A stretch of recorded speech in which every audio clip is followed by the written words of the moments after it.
মধ্যে উচ্ছে রয়েছে। এর মধ্যে সবাই জানেন যে ধনে পাতা রাখলে ফ্রিজে ভীষণ খারাপ অবস্থা হয়, বাট এটা আমার 15 দিন আগের ধনে পাতা। দেখলে কে বলবে যে এতটা দিন হয়ে গেছে, অ্যাজ ইট ইজ রয়েছে।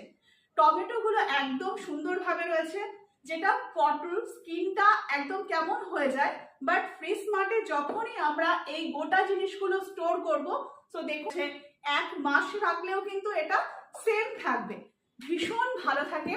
এটার ক্যাপাসিটি হচ্ছে 4.6 লিটার।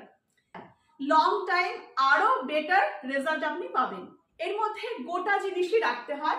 এটার মধ্যে রাখতে পারেন লঙ্কা, ধনেপাতা, ফ্রুটস আপনারা এর মধ্যে স্টোর করতে পারেন। 350 ml ক্যাপাসিটি, জাস্ট দেখুন ভীষণ ভালো থাকে।